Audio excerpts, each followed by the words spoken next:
ஹே ஆமி செல்லக்குட்டீஸ், welcome to our channel. வாங்க நம்ம இமேஜினேஷன் வேர்ல்டுக்குள்ளே போகலாம். Just imagine. இன்றைக்கி நம்ம பார்க்க போகிறது தாயாங்கோட மேரிட் ஹிஸ் எனிமி சிஸ்டர் தான்.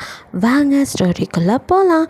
போன பார்ட்டில் இன்னும் பேசுனதெல்லாம் நினச்சி நைட்டெல்லாம் தூக்கலாமா அப்படியே அழுதுகிட்டே இருந்திருப்பீங்க. ஸோ மார்னிங் நைட்டெல்லாம் அழுதா அப்புறம் என்ன ஆகும், கண்ணெல்லாம் வீங்கி சவந்து வலிக்க தானே செய்யும். ஸோ கண்ணை தேய்ச்சி விட்டு அப்படியே மெதுவாக முழிச்சு பார்க்குறீங்க. எழுந்து உட்காந்து பார்த்தா இங்கே தாயாங்கோ அவன் பாட்டுக்க ரெடி ஆகிட்டுருக்கான். இவனுக்கு மட்டும் டயர்டே ஆகாதா அப்படிங்கிற மாதிரி தான் பார்த்துட்ருக்கீங்க. அவனை கொஞ்சம் கூட உங்கள் பக்கம் திரும்பி பார்க்கல, இப்படி ஒருத்தி உட்காந்துருக்கான்னு கூட நினைக்கல. நைட்டெல்லாம் நடந்ததெல்லாம் கூட மனுஷனுக்கு ஞாபகத்தில் இருக்கா தெரியல. அவன் பாட்டுக்கு கிளம்பி போயிட்டு வரேன்னு கூட சொல்லாமல் கதவை எழுத்தி சாத்திட்டு அவன் பாட்டுக்கு போக நீங்கள் தான் பேன் உட்காந்து பார்த்துட்டு அவர் கரெக்டாக தான் இருக்கார், நம்ம தான் அவர் சொன்ன மாதிரி ஓவராக அட்வான்டேஜ் எடுத்துக்கிறோம் போல், இனி நம்மளும் தள்ளியே இருந்துக்க வேண்டியதான் அப்படின்னு நினைக்கும் போதே உங்களை நினச்சி உங்களுக்கே ஒரு மாதிரி அருவருப்பாக இருக்குது. எனக்கு இந்த லைஃபே வேணாம் அப்படின்னு கத்தணும் போல் இருக்குது.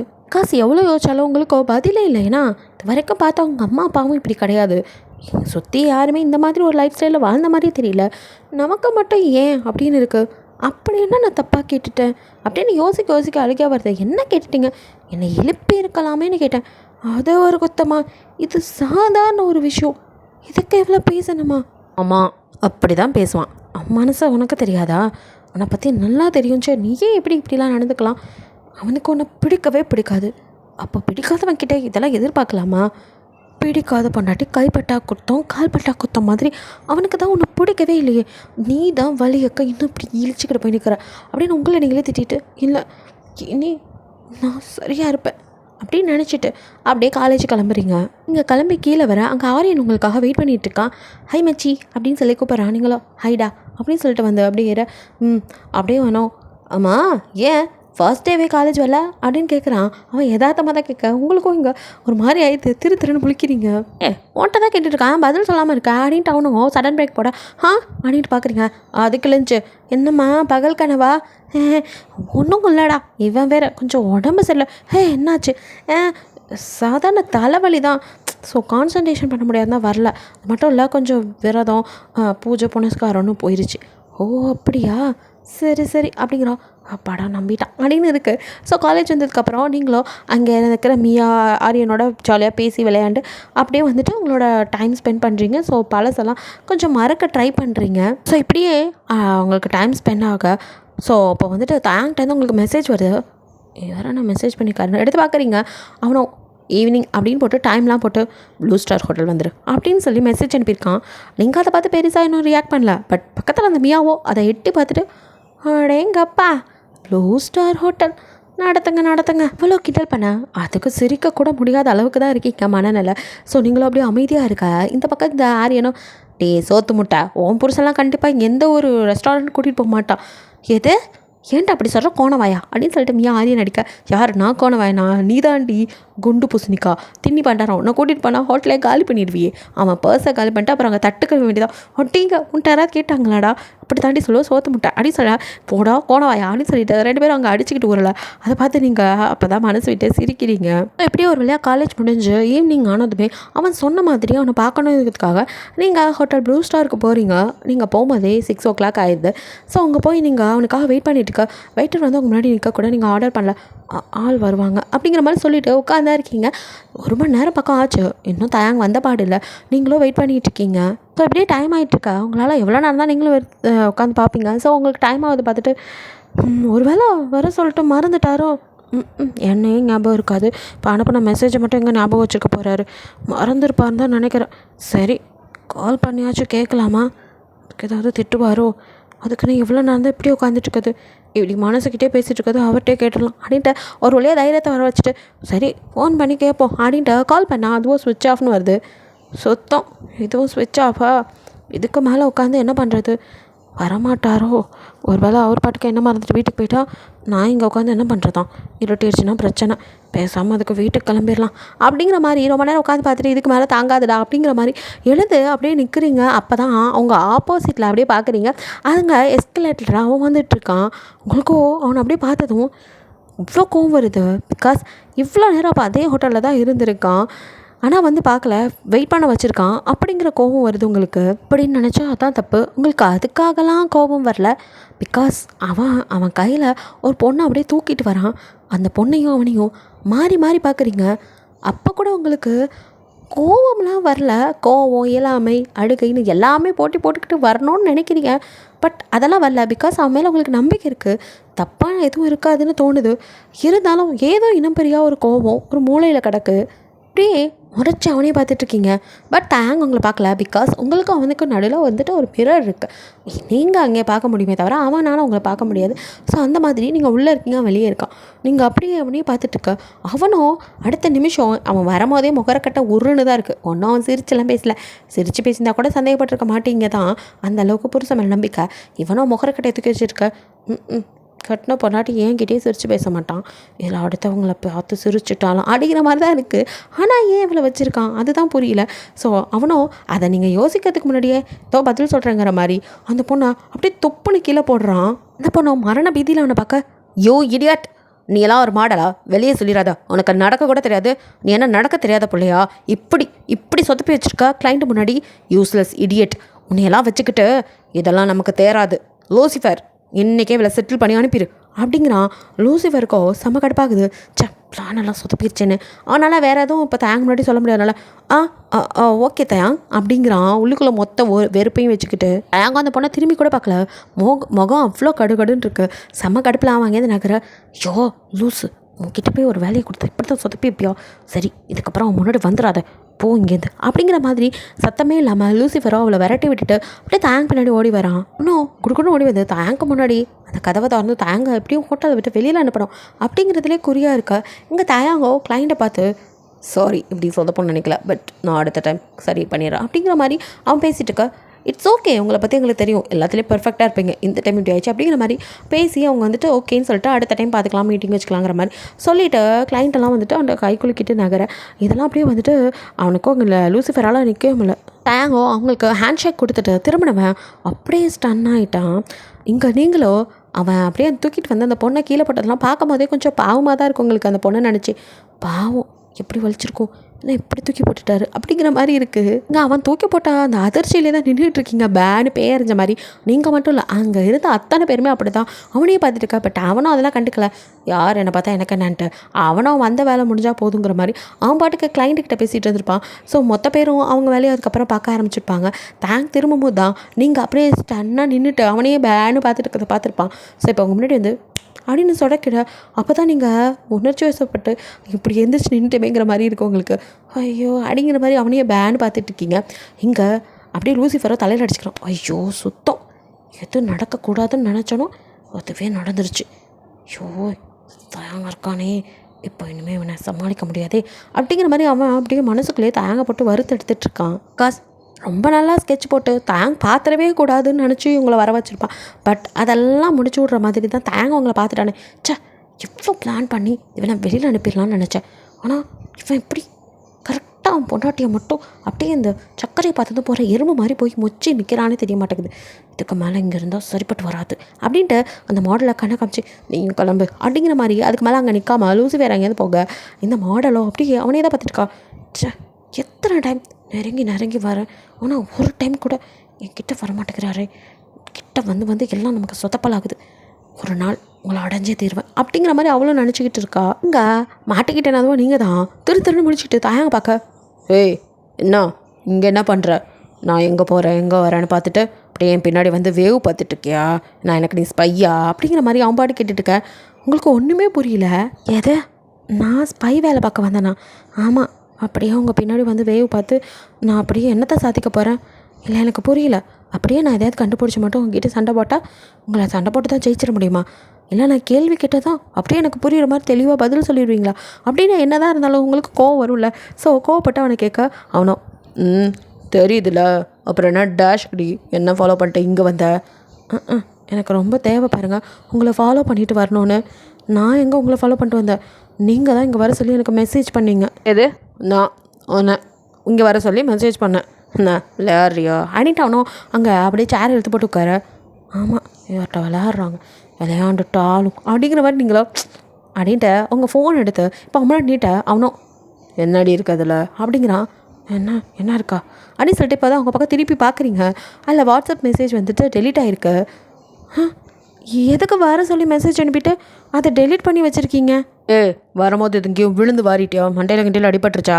நீங்கள் அப்படியே மறைச்சு பார்க்க பின்னடி லூசாடி நீ.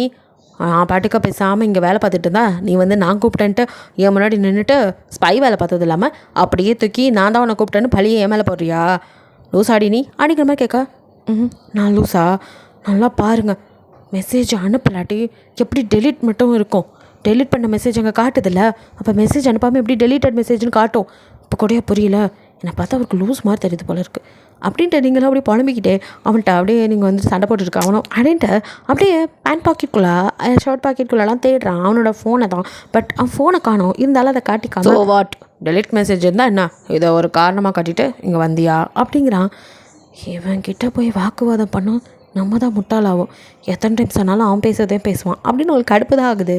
ஸோ நீங்களும் இவன்கிட்ட பேசுறது வேஸ்ட்டுன்ட்டு அவங்க ஃபோனை தூக்கி பேக்கில் வச்சுட்டாங்கன்னு நகர போகிறீங்க. உட்காரு அப்படிங்கிறான்.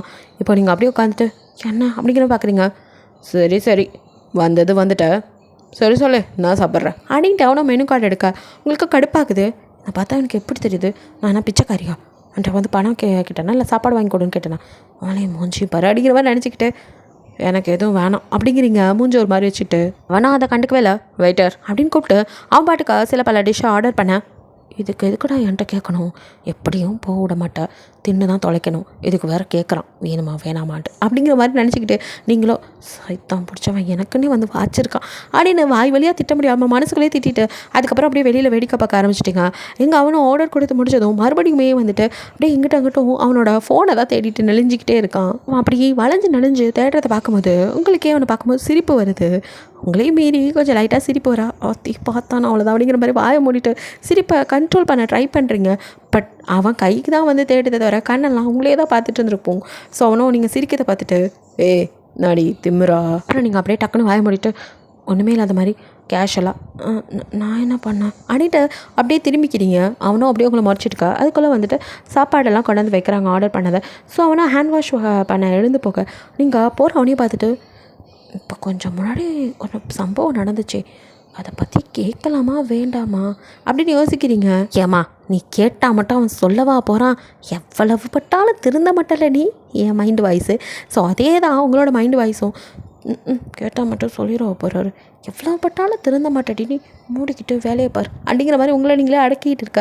தாங்க வந்துட்டு அவனுமே வந்துட்டு அதே தான் மனநிலையில் இருக்கான். ஸோ ரெண்டு பேருமே இதை யோசிச்சுட்டு சரியாக சாப்பிடாம சாப்பாட்டை கிளறிட்டு உட்காந்துருக்கீங்க. தாங்க மனசோ ஒரு வேளை நான் அவளை தூக்கிட்டு பார்த்துருப்பாளோ? பார்த்துருப்பா, கண்டிப்பாக பார்த்துருப்பா.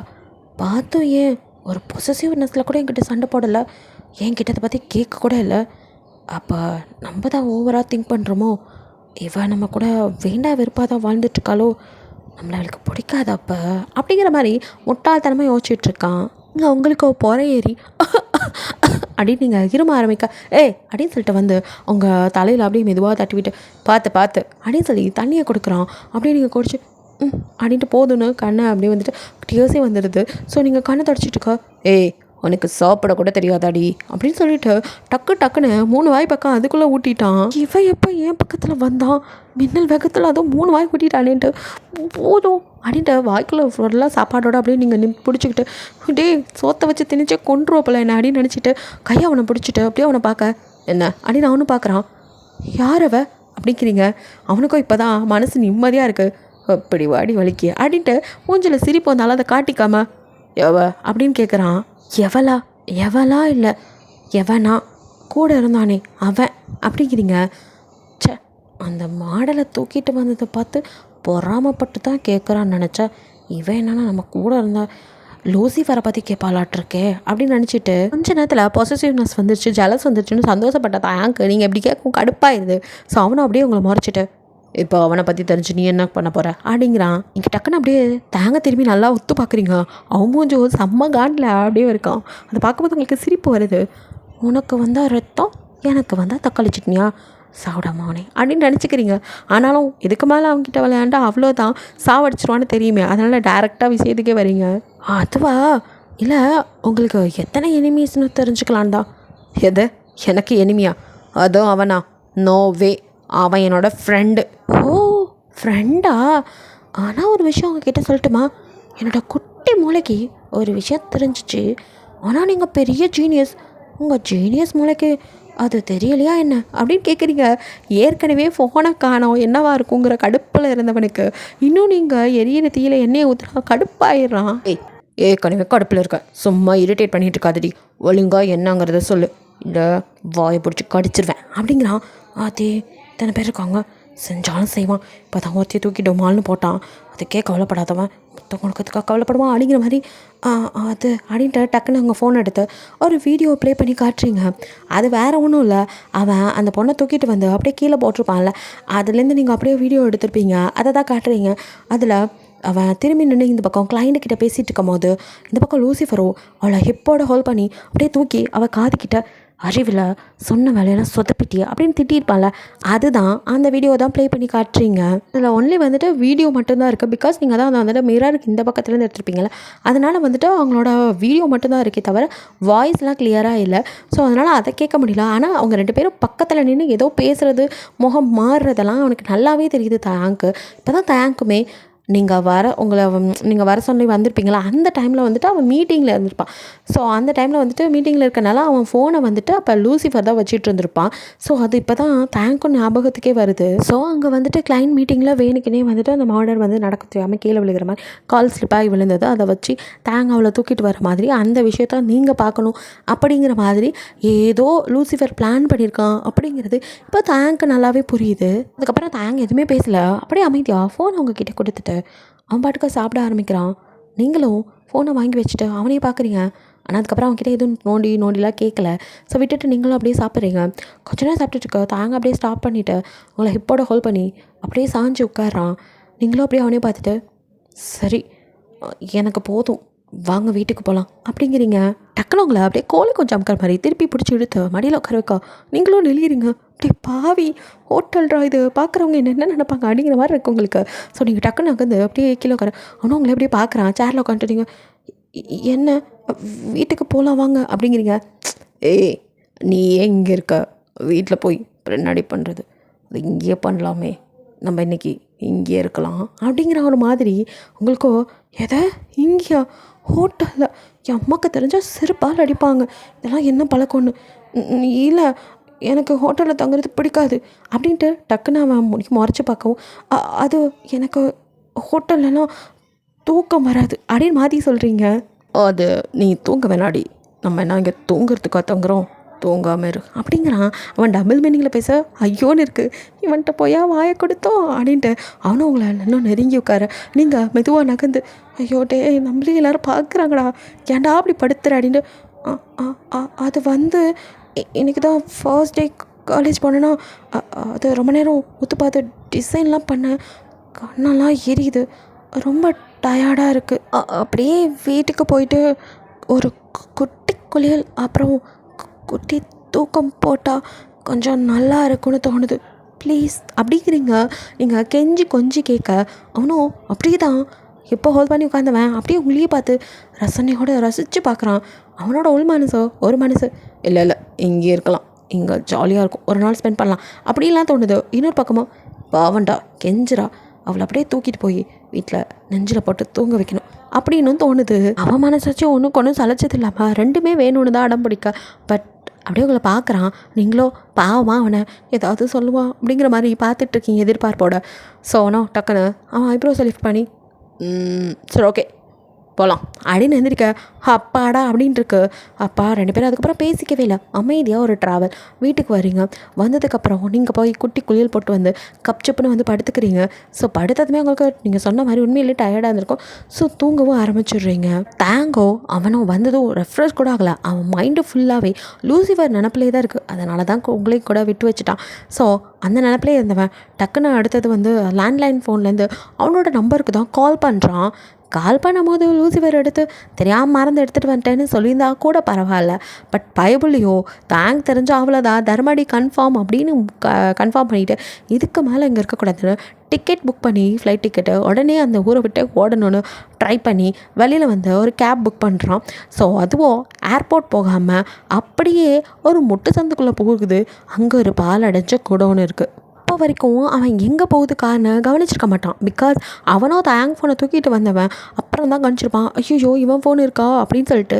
அதுக்கப்புறம் அவசரமாக டிக்கெட் புக் பண்ணதும் இல்லாமல் உடனே லூனாவுக்கும் கால் பண்ணி அவன் மாட்டிக்கிட்டதையும் சொல்லிவிட்டு அவளையும் உஷார் பண்ணி விட்டுட்டு இங்கேருந்து எஸ்கேப் ஆகலான்னு நினச்சி கால் பேசிட்டு வந்தவனும் கவனிக்கலை. இங்கே வந்து நிற்கவும் தான் பார்க்குறான். ஃபோனை கட் பண்ணிட்டு திரும்பினவனும் இது எந்த இடம், இது என்ன இப்படி இருக்குது அப்படின்னு பார்த்தவனும் ஆஹா ஏதோ தப்பாக படுது, நமக்கே ஸ்கெட்சா அப்படிங்கிற மாதிரி இறங்கி ஓட பார்த்தா. ஆனால் அவனை விடுவானா அப்படிங்கிற மாதிரி அப்படியே 4-5 பாடி பில்டர்ஸ் அவன் முன்னாடி வந்து நிற்க அவ்வளோதான் அவனை அப்படியே கோழி கொஞ்சம் மாதிரி அமுக்கி கொண்டு போய் உள்ளே கட்டி போட்டானுங்க. ஸோ இந்த டைம் தான் என்னமோ சொல்லுவாங்களே இந்த கேப் தான் நான் வைக்க போகிற ஆப்புன்னு, அதே மாதிரி இந்த கேப்பை மட்டும்தான் உங்களுக்காக அவங்க கொடுத்த தூங்குற டைம். இவனை பிடிக்கிற வரைக்கும் தான் அதெல்லாம் பிடிச்சி அடைச்சிட்டாங்கங்கிற நியூஸ் வந்து அடுத்த நிமிஷம் அப்படியே ஜாலியாக போய் அப்படியே விசில் பண்ணிகிட்டே குளித்தவனோ அப்படியே உங்ககிட்ட தான் வரான்.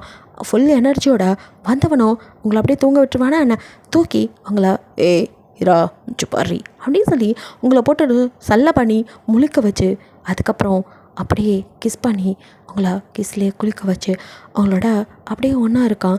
நீங்களுமே அவனை எந்த எதிர்ப்பும் சொல்லலை. என்ன இருந்தாலும் புருஷன் அவனை பிடிக்கும், அதனால் எல்லாத்தையுமே நீங்கள் அக்செப்ட் பண்ணிக்கிறீங்க. பட் இந்த அக்செப்டன்ஸ் எது வரைக்கும் எல்லாத்துக்கும் ஒரு எல்லை இருக்குது அப்படிங்கிறத நம்ம தயாங்க மறந்துட்டான். அவனோட பொறுத்த வரைக்கும் ஏன் பொண்டாட்டி என்னை விட்டு எங்கே போயிருப்போறா, நான் என்ன பண்ணாலும் என் கூட தான் இருப்பா அப்படிங்கிற அவனோட இந்த மென்டாலிட்டியே நீங்கள் அவனை விட்டு பிரிஞ்சு போகிறதுக்கு வழிவகுக்கணும் அவன் நினைக்கல போல். சரி நம்ம நினச்சிட்டோம் பார்ப்போம். ஸோ இப்படியே நைட்டெல்லாம் ஸ்கிப் ஆக நெக்ஸ்ட் டே மார்னிங் முதல்ல முழிச்சது என்னமோ அவன் தான். பிகாஸ் 4 மணி வரைக்கும் அப்படியே உங்களோட இருந்த நீங்கள் தான் கொஞ்சம் கொஞ்சமாக கெஞ்சி கொஞ்சி ஒரு வழியாக அதுக்கப்புறம் தான் உங்களை தூங்கவே விட்டுருப்பான். ஸோ மார்னிங் அவன் தான் முழிச்சு பார்க்குறான். அப்போ கூட நீங்கள் அவனை நல்லா டைட்டாக ஹக் பண்ணிட்டு தூங்கிட்டு இருக்கீங்க. உங்களை அப்படியே பார்க்குறான். அந்த ஹக் அவனுக்கு எப்போவுமே தேவை அப்படின்னு தோணுது. ஸோ விட்டு நகர மனசே வரல.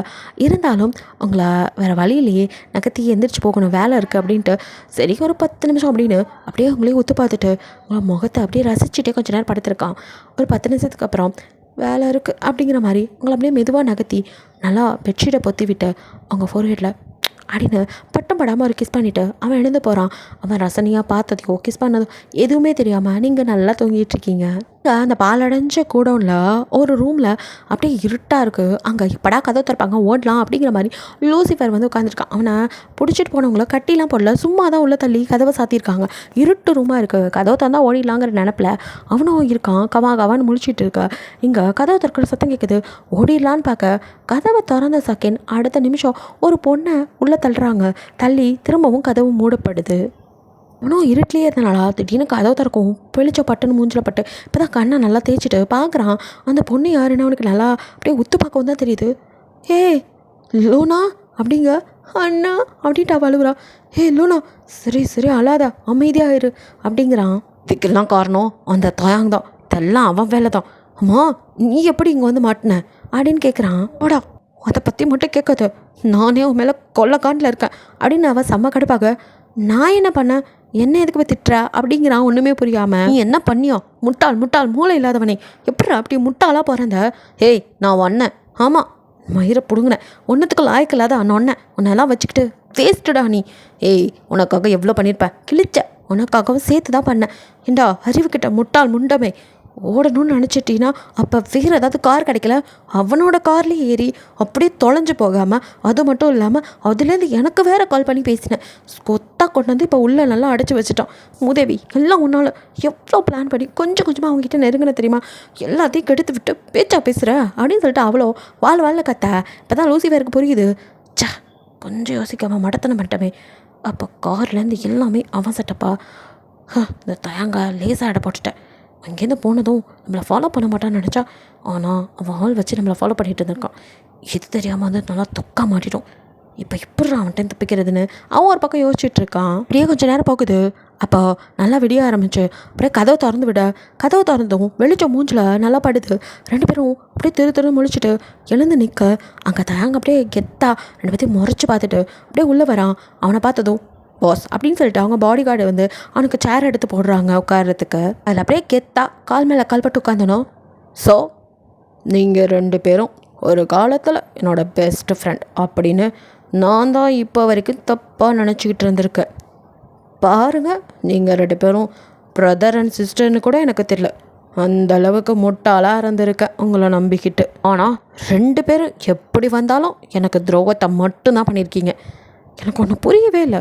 எதுக்கு உங்களுக்கு இந்த தேவையில்லாத வேலை? எதுக்கு இப்படி பண்ணீங்க அப்படின்ட்டு ஒரு அருவருப்பான பார்வையோடு அவங்க 2 பேர்த்தையும் பார்த்து கேட்குறான். அவனாவோ தயங்க பார்த்து இப்போ கெஞ்ச ஆரம்பிக்கிறா. தயா தெரியாம பண்ணிட்டோம், எங்களை விட்டுடு தயா அப்படின்ட்டு கெஞ்சா. இங்கே லூசிஃபருக்கோ ஏய் அதான் அவனுக்கு எல்லாம் தெரிஞ்சிடுச்சுல, வீடுலோண்ணா பார்த்துக்கலாம், அவனுக்கு என்ன தோணுதோ பண்ணட்டும் அப்படின்ட்டு அவள் கையை பிடிச்சி தைரியமாக நிற்கிறான். என்னடா ஃப்ரெண்டு அப்படின்னு சொல்லிட்டு அவங்களெல்லாம் எதுவும் பண்ணாமல் அப்படியே விட்டுட்டு போயிடுவேன் நினச்சிங்களா? சிம்பத்தி க்ரியேட் பண்ணலான்னு நினச்சியா? வாய்ப்பே இல்லை. உன்னை நான் ஃப்ரெண்டுன்னு நினச்சேன் ஒரு காலத்தில். எப்போ துரோகின்னு தெரிஞ்சதோ இதுக்கப்புறமும் விளையாட மாட்டேன். என்ன நினச்சிட்ருக்க?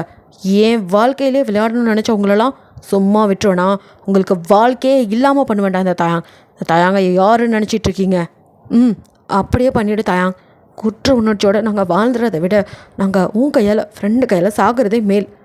என்னடா ஃப்ரெண்டு குற்ற உணர்ச்சின்னு டிசைனாக கதை விட்டுட்ருக்க? மாட்டிக்கிட்டேன்னு தெரிஞ்சதுக்கப்புறம் இப்படி ஏதாவது கலர் ரீல் விட்டு எஸ்கேப் ஆயிடலான்னு முடிவு பண்ணிட்டியா? இது என்ன புது ட்ராமா அப்படின்னு கேட்குறான். எது ட்ராமா? நாங்கள் பண்ணுறோமா? ட்ராமா பண்ணுறது நீ தான் தயாங், நாங்கள் இல்லை. நீ தான் ஏதோ ஈவாவுக்கு நல்லது பண்ணுறதா நினச்சி அவளுக்கும் ஜங்குக்கு கல்யாணம் பண்ணி வச்சது நீ. ஏதோ கல்யாணம் முடிஞ்சதும் கடமை முடிஞ்சுக்கிற மாதிரி அதுக்கப்புறம் அங்கேருந்து நீ பாட்டுக்கு கிளம்பி இங்கே வந்துட்ட. ஆனால் அங்கே ஈவாவோட சொத்துக்கு ஆசைப்பட்டு அந்த ஜங்குக் அவளை கொலை பண்ணிட்டான். அவள் செத்து போயிட்டா. அவளோட நினைவு நாள் இன்னைக்கு. அதாவது உனக்கு ஞாபகம் இருக்கா? எப்படி இருக்கும்? அதெல்லாம் உனக்கு ஞாபகத்தில் இருக்காது. ஏன்னா நீ தான் அதெல்லாம் மறந்துட்டியே. உனக்கு தான் எதுவுமே இப்போ ஞாபகத்தில் இருக்காது. உனக்கு கொஞ்சம் கூட குற்ற உணர்ச்சியே இல்லை. ஈவாவோட சாவுக்கு காரணமானவன் ஜங்குக். அவனோட தங்கச்சியவே கல்யாணம் பண்ணிவிட்டு நீ தான் அவ கூட ஜாலியாக குடும்பம் நடத்திக்கிட்டு இருக்கியே. அப்புறம் எப்படி உனக்கு இதெல்லாம் ஞாபகத்தில் இருக்கும்? ஃபஸ்ட்டு இதெல்லாம் நான் உங்ககிட்ட எப்படி எதிர்பார்க்கலாம்? எனக்கு துடிக்குது, இவளுக்கு துடிக்குது அப்படின்னா நான் எங்களுக்கு அவள் சித்தப்பா பொண்ணு, அதனால் எங்களுக்கு கோவம் வரும். ஆனால் உனக்கு அப்படி இல்லையே. யாரோ ஒருத்தி தானே. வாயளவில் தான் ஈவாவை தங்கச்சி மாதிரி சொன்னே தவிர உன் தங்கச்சி இல்லையில அவள். இதே அவள் சொந்த தங்கச்சி ஆகியிருந்திருந்தா இந்த மாதிரி நீ பண்ணியிருப்பியா? அவளை மறந்துட்டு இப்படி ஜாலியாக நீ குடும்பம் நடத்தியிருப்பியா? ஈவா என்ன இருந்தாலும் உனக்கு சொந்த தங்கச்சி இல்லைல்ல, அதான் அவள் வாழ்க்கை எப்படி போனால் நான் அவள் செத்தா உனக்கு என்னான்ட்டு நீ பாட்டுக்கு இருக்க அப்படின்ட்டு தேங்கோட குற்ற உணர்ச்சியை தூண்டணுங்கிறதுக்காகவே அவனும் வாய்க்கு வந்து போயெல்லாம் அடித்து விட்டுட்டு இருக்கான். ஏற்கனவே உங்களை போட்டு அவன் டிசைனாக கொடுமைப்படுத்த காரணமே இதுதான். ஈவாவை ஒரு சிஸ்டராக நினச்சிருந்துருப்பான். அவள் ஜங்குக்கை லவ் பண்ணுறது தெரிஞ்சு 2 பேரும் ஒன்றா இருக்கட்டும்னு கல்யாணம் பண்ணி வச்சுருப்பான். பட் ஜங்குக் சொத்துக்கு ஆசைப்பட்டு ஈவாவை கொண்டுட்டான்னு கேள்விப்பட்டதும் அவனால் தாங்கிக்க முடியாது. என்ன தான் வந்து சாரா சிஸ்டராக அதே மாதிரி ஈவாவையும் ஒரு நல்ல சிஸ்டராக நினச்சிருப்பான். தன்னோட சொந்த தங்கச்சி செத்து போன மாதிரி தான் அதுக்கு பழி வாங்கணுன்னு தான் உங்களை வச்சு செஞ்சிட்ருக்கான். இப்போ தான் ஒருவேளை அது தப்பாக இருக்குமோ, நல்லவளாக இருப்பாளோ, அதுவும் இல்லாமல் அவன் செஞ்சதுக்கு இவன் என்ன பண்ணுவா அப்படிங்கிற மாதிரிலாம் யோசித்து கொஞ்சம் உங்ககிட்ட நல்லா நடந்துக்க ஆரம்பிச்சிருக்கான். அதுக்குள்ளே வந்துருச்சுங்க பீடைங்க. மனசோ அந்த குற்ற உணர்ச்சியில் தான் துடிச்சிக்கிட்டு இருந்திருக்கோம். நல்லா வாழ வேண்டிய பொண்ணு அவளை நான் அவள் ஆசைப்படாண்டு அவனுக்கு கட்டி வச்சு அல்பாயசில் போய் சேர்ந்துட்டான். இல்லை சாகடிச்சிட்டான். என்னால் தான் நான் கல்யாணம் பண்ணி வைக்க போய் தான் இப்படி அவள் செத்து போயிட்டா அப்படின்னு தன்னால் தான் அவள் செத்துட்டான்னு குற்ற உணர்ச்சியில் அவனே வெந்து நொந்து போயிட்டுருக்கா. இப்போ இவனும் நல்லா அந்த குற்ற உணர்ச்சியை தூண்டி விடுற மாதிரி பேசிக்கிட்டு அப்படியே இருக்கா. தாங்க கொஞ்சம் சைலண்ட் ஆகிடும். தாங்க அப்படியே அமைதியாக இருக்கிறத பார்த்ததும் ஒர்க் அவுட் ஆகுது, இன்னும் 4-5 பிட்டை சேர்த்து போடுவோம் அப்படின்ட்டு அப்பயும் வாய் ஓயாமல் அந்த லூசிஃபர் சும்மா இருக்காமல் இன்னும் கொளுத்தி போட்டுகிட்டே இருக்கா. நீ கேட்கலாம் உனக்கு மட்டும் என்ன அக்கறைன்னு. ஆனால் எனக்கு அக்கறை இருக்காதா என்ன? அவள் என் சித்தப்பா பொண்ணு. எங்களுக்கும் அவங்களுக்கும் என்ன தான் வந்தது சொத்து பிரச்சனை இருந்தாலும் அதுக்கு அவள் உயிர் போயிருக்கு. அதுக்காக நாங்கள் அவளுக்காக ஜஸ்டிஸ் கேட்காம விட்டுருவோமா? என்ன தான் அவள் கல்யாணத்தில் நாங்கள் இல்லாட்டியும் அவளுக்கு கல்யாணம் ஆயிடுச்சுன்னு தெரிஞ்சதும் சந்தோஷப்பட்டோம். ஆனால் கொஞ்ச நாள்லேயே அவள் செத்துட்டான்னு கேள்விப்பட்டதும் எங்களால் தாங்கிக்க முடியல. அவள் சாவுக்கு காரணமானவனை விடவே கூடாதுன்னு தான் நாங்கள் பழி வாங்கணும்னு துடிச்சிக்கிட்டு இருந்தோம். ஆனால் என்ன பண்ணுறது, எங்கள் அப்பா அப்போதைக்கு எங்களை விடலை. நீங்கள் போய் எதுவும் பிரச்சனை மாட்டிக்காதீங்க, உங்கள் உயிர் காப்பாற்றுன்னு எங்களை பிரச்சனை வந்துருன்ட்டு பிடிச்சி வச்சுக்கிட்டாரு. அதனால தான் கொஞ்ச நாள் பிரச்சனை போட்டோம். ஆனால் அதை நாங்கள் ஒன்றும் மறக்கலை. அவள் சாவுக்கு பழி வாங்காமல் விட மாட்டோம். இந்த கதையில் ட்விஸ்ட் என்னென்னா, நாங்களே கொஞ்சம் கூட எதிர்பார்க்காம நீ அவனோட தங்கச்சியை கல்யாணம் பண்ணிக்கிட்ட தான். உன்கிட்டேருந்து இதை நாங்கள் எதிர்பார்க்கல தான். உன்னை என்னமோ நினச்சிட்டு இருந்தோம். நீயும் அவளை ஒரு தங்கச்சியாக நினச்சிருக்க. கண்டிப்பாக அவளுக்காக ஏதாவது செய்வேன்னு. ஆனால் எப்படி செய்வேன்னு நினைக்கல. ஒன்றும் சொல்லி என்ன பண்ணுறது, நான் உன்னை என்னவோ நினச்சேன், ஆனால் நீயும் சாதாரண ஒரு மனுஷன்தான், எனக்கும் ஆசைகள் இருக்குது அப்படின்னு அவன் தங்கச்சோட நீ வாழ ஆரம்பிச்சவன் தெரிஞ்சுக்கிட்டேன் அப்படிங்கிறான். நாங்கள் அமைதியாகவே இருக்கோம். என்ன பாப்பா உனக்கு, எங்களை கொல்லணுமா? கொல்லு, எங்களையும் கொல்லு, கொன்னுட்டு போ அந்த துரோகியோட தங்கச்சி கூடயே போய் நல்லா குடும்பம் நடத்து. உனக்கு அவங்க தானே வேணும், அவங்களோடய போ. என்ன இருந்தாலும் உனக்கு ஈவா தங்கச்சி கிடையாதுல்ல, அதனால் அவளுக்காக நீ பழி வாங்கன்னு நினச்சது ஏன் முட்டாள்தனம் தான். அதெல்லாம் நடக்க வாய்ப்பே இல்லை. பழி வந்த எங்களையவே இப்படி போட்டு பாடாப்படுத்துகிற. அதனால் நல்லா தெரிஞ்சு போச்சு. எங்களையும் கொண்டுட்டு நீ போய் சந்தோஷமாக இருப்பா, நாங்கள் எதுவும் கேட்க மாட்டோம். போங்க, அவளை கொன்னவங்க எல்லாம் சந்தோஷமாக இருங்க அப்படின்ட்டு நல்லா வாழைப்பழத்தில் ஊசி ஏற்றுற மாதிரி அவனும் மேலும் மேலும் பேசிகிட்டே இருக்கான். இவன் இங்கே தொண்டை கிளிய ஜங்குக்கை பற்றி அப்படியே வந்து தாயங்கிட்ட ஏற்றி விட்டுக்கிட்டே இருந்தாலும் தாயங்கோட மனசெல்லாம் இப்போ எதில் இருக்குது அப்படின்னா ஈவாவும் அவனும் இருந்த நாட்களை நினச்சி தான் சுற்றி வந்துட்டுருக்கு. அப்போது ஈவா அவனு நின்று, இங்கே பாரு தாயாங், நீ எனக்கு பிரதர் மாதிரி, அதனால தான் உன்கிட்ட கேட்குறேன். எனக்கு கல்யாணம் அது நடந்த அந்த ஜங்குக் கூட தான். அவனை எனக்கு எவ்வளோ பிடிக்கும் தெரியுமா? அவனா எனக்கு அவ்வளோ இஷ்டம், அவனா எனக்கு உயிர். நான் அவனை அவ்வளோ லவ் பண்ணுறேன்டா. ஆனால் அவனுக்கு தான் என் மேலே லவ்வே இல்லைன்னு என்னை அக்செப்ட் பண்ணிக்காமல் இருக்கான். ஆனால் எனக்கு அவன் வேணும். நீ எனக்கு உண்மையாக ஒரு பிரதர் அப்படின்னா அவனை எனக்கு கல்யாணம் பண்ணிவி அப்படின்னு கேட்டிருப்பா. அதே தான் தாயங்குள்ளே இன்னும் ஓடிக்கிட்டுருக்கு மனசாட்சி. ஆமாம், இவங்க சொல்கிறது ஒன்றும் தப்பில்லையே. இதே சாராவுக்கோ இது மாதிரி ஏதாவது நடந்திருந்தா கண்டிப்பாக அதுக்கு காரணமானவங்கள நான் சும்மா விட்டுருப்பேனா? நான் ஏன் இன்னும் அந்த ஜங்கு எல்லாத்துக்கும் காரணம்னு தெரிஞ்சும் அவனை வெட்டி போடாமல் வச்சுருக்கேன். அவனை வெட்டி போடுற அளவுக்கு வெறி இருக்குது மனசுக்குள்ளே. ஆனால் என்ன பண்ணுறது, அந்த ஈவா தான் ஜங்குக்கு எப்பவும் எதுவும் என்னால் ஆகக்கூடாதுன்னு சத்தியம் வாங்கிட்டாளே. அதனால் என்னால் அவனை எதுவும் பண்ண முடியல. அதுக்கு பதிலாக தான் அவன் தங்கச்சியை கல்யாணம் பண்ணிட்டு வந்து நான் கொடுமைப்படுத்திகிட்டு இருக்கேன். ஆனால் இப்போலாம் நானும் கொடுமைப்படுத்துறதை நிறுத்திட்டேன். அவள் கூட வாழ ஆரம்பிச்சிட்டேனே. ஒருவேளை இவங்க சொல்கிற மாதிரி சாரா மாதிரி நான் அவளை நினைக்கலையா? ஈவா எப்படின்னா இருந்தாலும் யாரோ பித்த பொண்ணு தானே, ஏன் தங்கச்சி இல்லை அப்படிங்கிறதுனால நான் அதை மறந்துட்டு இவளோட குடும்பம் நடத்த ஆரம்பிச்சிட்டேனா அப்படின்னு அவன் மனசாட்சியாக அவனுக்குள்ளே கேள்வியாக கேட்டுக்கிட்டு இருக்கு. டக்குன்னு எழுந்து நிற்கிறான். இவங்க 2 பேரும் அவனையே எப்படியே பார்த்துட்ருக்க. இவங்க சொன்னதும் சரிதான், என்னால் அவனை எதுவும் பண்ண முடியல, அதனால தான் அவங்க இவ்வளோ பேசுகிறாங்க. ஆனால் என்னால் அவனை தான் எதுவும் பண்ண முடியாது, ஆனால் என்னால் வேற பண்ண முடியும் அப்படின்னு நினச்சிக்கிட்டு அப்படியே எழுந்து அவன் பாட்டுக்க கதவு பக்கம் வர இதுங்க 2க்கும் கொண்டாட்டமாக இருக்குது. அப்பாடா ஏதோ பேசி டைவர்ட் பண்ணி வச்சு இனிமேல் அந்த ஜங்கு கிட்ட போய் சண்டைக்கு நிற்பான், நம்மளை விட்டுருவான், தப்பிச்சோம் அப்படின்னு நினச்சிட்டு இருக்க. போனவன் திடீர்னு திரும்ப லூனாக்கு லூசிவருக்கும் இங்கே டர் ஆகுது. தீ மறுபடி வரானே அப்படிங்கிற மாதிரி இருக்குது. ஸோ கிட்ட வந்தவனும், நீங்கள் சொல்கிற மாதிரி ஜங்குக்கை என்னால் ஒன்றும் பண்ண முடியாது தான், ஆனால் அவனை கதற வைக்க முடியும், அழ வைக்க முடியும், துடிக்க வைக்க முடியும். ஈவாவோட சாவுக்கு என்னால் பழி எடுக்க முடியும். அதெல்லாம் செஞ்சுட்டு அப்புறம் பேசுகிறேன் அப்படின்றவனோ, அதே மாதிரி உங்களையே நல்லவங்க நம்பி என்னால் இப்போதைக்கு விட முடியாது. ஏதே அப்படின்னு 2 பார்க்குது. ஆமாம், எனக்கு தெரிஞ்ச வரைக்கும் ஈவா தான் எனக்கு முன்னாடி தெரியும், உங்களை இப்போ தான் கொஞ்சம் நாளாக தெரியும். நீங்கள் 2 பேரும் உண்மையாக அண்ணன் தங்கச்சின்னு சொல்லி என்கிட்ட பழகலை, தனித்தனியாக ஃப்ரெண்டாக நீங்கள். எனக்கு சரி, அது கூட நீங்கள் ஈவாவை பழிவாங்கிறதுக்காக வந்தீங்கன்னு வச்சுக்கலாம். ஆனால் ஈவா இருக்கும் போது என்கிட்ட சொன்னது, அவள் அப்பாவும் அம்மாவும் இறந்ததுக்கப்புறம் அவளுக்குன்னு சொந்தம் யாரும் இல்லை, எல்லா சொந்தக்காரங்களும் சொத்துக்கு ஆசைப்பட்டவங்க, எல்லாம் கெட்டவங்க அப்படின்னு தான் சொன்னான். அப்படி இருக்கும்போது திடீர்னு எங்கேருந்து வந்தீங்க, இப்படி முளைச்சி ஒரு அண்ணனும் அக்காவும், என்னால் அதை நம்பவே முடியல. அதனால் இப்போ உங்களை நம்பி என்னால் விட முடியாது. நீங்கள் சொன்னதெல்லாம் உண்மையாக இருந்தால் அந்த ஜங்குக்கு நான் பழி வாங்கினதுக்கப்புறம் உங்களை நான் விடுறேன் அப்படின்ட்டு அவன் பாட்டுக்கு போகிறான். பாட்டுக்கு சொல்லிட்டு வெளியில் போக்க இங்கே 2 பேத்துக்கும் அவ்வளோதான் கலைபரமாக இருது. எது இவன் என்னடா இப்படி சொல்லிட்டு போகிறான், இவ்வளோ நேரம் மூச்சு பிடிச்சி மாங்குன்னு பேசுனதெல்லாம் வீணாக போச்சா, அனைத்து ராஜதந்திரமும் வீணாக்கி விட்டதுங்கிற மாதிரி லூனாவும் லூசி வேறு ஒருத்தர் பார்த்துக்க. வேறு வழி இல்லை, அவனாக விடுற வரைக்கும் போக முடியாது, இல்லையா அதுக்குள்ளே எங்கேயாவது இங்கேருந்து தப்பிக்க முடியுதா பார்க்கணும். கடவுளே எங்களுக்கு ஒரு நல்ல வழியை காட்டு. காட்டுவார், நல்லவங்களுக்கே காட்ட மாட்டார், உங்களுக்கு காட்டுன்னு காட்டுவார். ஸோ இங்கே தேங்கோ அப்படியே ட்ரை பண்ணிட்டு வந்துட்டுருக்கான். அவன் மனசெல்லாம் என்ன பண்ணிகிட்டு இருக்கேண்ணா, நான் ஜங்கு தங்கச்சியை கல்யாணம் பண்ணதுக்கு காரணமே அவனை பழிவாங்க தான். இவ்வளோ நான் படுத்துகிற டார்ச்சரில் அவனுக்கு அங்கே ரத்த கண்ணீர் வரணும், அதுக்காக தான் கல்யாணமே பண்ணேன். ஆனால் நான் அவ்வளோ டார்ச்சர் பண்ணுறதை விட்டுட்டு இப்போ நான் அவளை லவ் பண்ணிகிட்ருக்கேன். அவளை வச்சு நான் என்ன பண்ணிகிட்ருக்கேன், அவள் கூட நான் குடும்பம் நடத்திக்கிட்டுருக்கேன். என்னத்தை சொல்கிறது அப்படின்னு அவன் மனசே அவனை போட்டு வாட்டி வதச்சிக்கிட்டு இருக்கு. இங்கே நீங்கள் நல்லா தூங்கிட்டு இருக்கா, திடீர்னு ஃபோன் ரிங் ஆகுது. அந்த சத்தத்தில் தான் மெதுவாக கண்ணை முழிச்சு அப்படியே கையை வச்சு தடவி ஃபோன் எடுத்து அட்டன் பண்ணி ஹலோ அப்படிங்கிறீங்க தூக்க கலக்கத்தோட.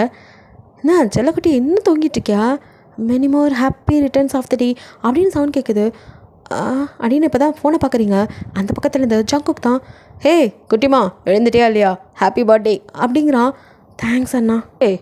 ஹீரா என்னாச்சு, என்ன வாய்ஸ் ஒரு மாதிரி இருக்கு, ஏதோ உடம்பு சரியில்லையா, என்னாச்சு அப்படின்ட்டு அவனுக்கு பதட்டம் தாங்க முடியல. நீங்கள் பதில் சொல்கிற வரைக்கும் அவனுக்கு அங்கே ஹார்ட் பீட்டு ரைஸ் ஆகிட்டே இருக்குது. அதை புரிஞ்சுக்கிட்டு நீங்களோ டக்குன்னு அண்ணா எனக்கு ஒன்றும் இல்லை, நான் நல்லா தான் இருக்கேன், இப்போ தான் தூங்கி எழுந்தேன், அதனால தான் வாய்ஸ் ஒரு மாதிரி இருக்குது, அதுக்குள்ளே நீ ஏன் இவ்வளோ பதற அப்படிங்கிறீங்க.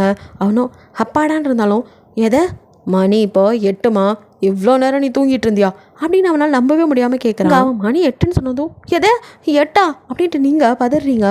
எங்கள் ஜங்குக்கோ 8 மணி வரைக்கும் தூங்கிட்டு இருக்க, இப்படியெல்லாம் தூங்குற ஆள் இல்லை நீ, எதுவும் பண்ணியிருப்பானவன் அப்படிங்கிற டவுட் வருது. ஸோ அவனும் ஹீராமா என்னாச்சு, ஏன் இவ்வளோ நேரம் தூங்குன, எதுவும் பிரச்சனையா, எதுவாக இருந்தாலும் அண்ணன்கிட்ட சொல்லுமா அப்படின்னு தேங்க ஏதோ உங்களை பண்ணிட்டானோங்கிற பயத்தில் அவன் கேட்குறான். ஐயோ அண்ணா நான் கொஞ்சம் லேட் நைட் படம் பார்த்துட்டு தூங்க லேட் பண்ணிட்டேன், அதுதான் இப்போ காலையில் எந்திரிக்க லேட்டு, அலாரம் வேற வைக்க மறந்துட்டேன் போல், மற்றபடி ஒன்றும் இல்லை, நீ இவ்வளோ பதற அளவுக்குலாம் இங்கே ஒன்றும் இல்லை, நான் நல்லா தான் இருக்கேன் அப்படிங்க. அப்பாடான் இருக்கு ஜாங்குக்கு. ஓ சரி சரி குட்டி, உனக்கு என்ன வேணும் சொல்லு, அண்ணா வாங்கி தரேன் அப்படிங்கிறாங்களோ. அப்படின்னு யோசிச்சுட்டு அண்ணா எனக்கு ஒன்று வேணும், ஆனால் இப்போ இல்லை, நான் கேட்கும்போது கொடு அப்படிங்கிறீங்க. எது என்னன்னு சொல்லு, இப்போயே வாங்கி தரேன் அப்படிங்கிறான். இல்லை இப்போ வேணாம், நான் கேட்கும் போது கொடு போதும், எனக்கு டைம் ஆச்சு, நான் காலேஜ் போகிறேன் அப்படின்ட்டு காலை கட் பண்ணிட்டு நீங்களும் ரெஃப்ரெஷ் ஆகி காலேஜ் கிளம்புறீங்க. காலேஜுக்கு வந்தால் ஆரியனும் மியாவும் கூட அப்படியே வந்துட்டு அவங்களோட பர்த்டேவை நல்லாவே செலிப்ரேட் பண்ணுறாங்க. ஸோ ஃப்ரெண்ட்ஸுங்களோட ஜாலியாக அவங்களோட பர்த்டேவை வந்துட்டு என்ஜாய் பண்ணுறீங்க. அப்படியே ஈவினிங் வீட்டுக்கு வரும்போது போன வருஷம் நடந்த பர்த்டேவை பற்றி நினச்சிக்கிட்டே வரீங்க. அதை நினைக்கும் போதே போன வருஷம் வரைக்கும் சின்ன பொண்ணு மாதிரி எவ்வளோ ஜாலியாக சந்தோஷமாக இருந்தேன், இந்த வருஷம் என் பர்த்டே எப்படி இருக்குது நினைக்கும் போதே அம்மா அப்பா நினப்பு வருது, கண் அப்படியே லைட்டாக டியர்ஸும் வருது, அம்மா அப்பாவை பார்க்கணுன்னு தோணுது, மனசை கடந்து அடிச்சுக்குது, போகலாமா போய் பார்க்கலாமா அப்படிலாம் தோணுது. ஆனால் அதே சமயம் தேங்க பற்றி நினைக்கும் போது ஐயோ தெரிஞ்சா அவ்வளோதான் அப்படின்னு பயமும் வருது. இல்லை அதை யோசிச்சுட்டு அப்படியே வீட்டுக்குள்ளே வரா.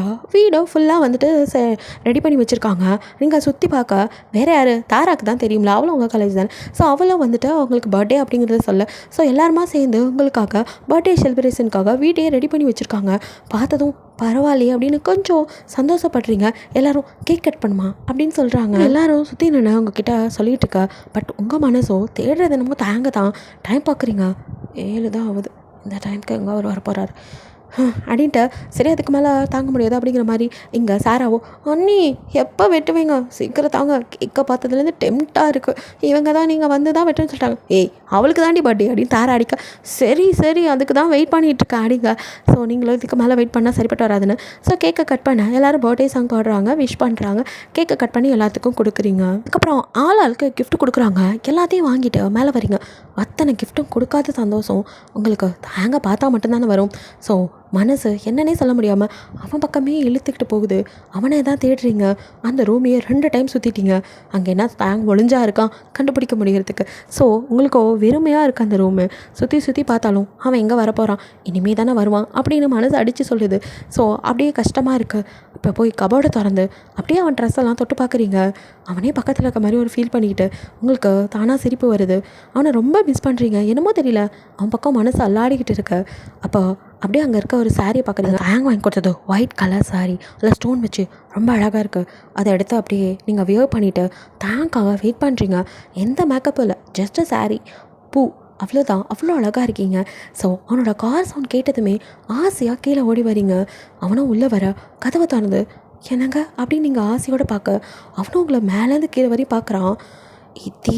இதே மாதிரி தான் போன வருஷம் ஆசையாக அவளை பார்க்க போய் எவ்வளோ காப்பாற்றுறேன்னு நான் மணலாரில் அடிபட்டு சாக கடந்தேன் அப்படின்னு நினச்சிட்டு அது மட்டுமா ஈவா செத்தனாலும் அப்படின்னு ஓங்கி ஒரு அரை கன்னத்தில் விழ அவ்வளோதான். நீங்கள் ஆசையாக ஓடி வந்து அவனை அப்படியே பார்க்க நின்று அவன் கொடுத்த அறையை வாங்கிட்டு அப்படியே சுருண்டு கீழே விழுக அங்கே உள்ள டீப்பாயில் மண்டை அடித்து அது வந்து கிளாஸ் ஸோ வந்துட்டு நல்லா வந்து குத்திடுது. ஸோ நெத்தியில் அப்படியே பட்டு பலன்னு பிளட்டு கொட்டுது. அப்படியே தாங்க அவங்கள மறைச்சிட்ருக்க. நீங்கள் அடி வாங்கி கீழே கிடக்க இதோட இந்த பார்ட் முடியுது. நெக்ஸ்ட் பார்ட்டில் என்ன நடக்குன்னு பார்க்கலாம். பிடிச்சிருந்தா லைக் பண்ணுங்கள், ஷேர் பண்ணுங்கள், மறக்காமல் சப்ஸ்கிரைப் பண்ணுங்கள். அப்படியே கொஞ்சம் கமெண்ட்டும் பண்ணிடுங்க. பாய். தேங்க்யூ ஃபார் வாட்சிங்.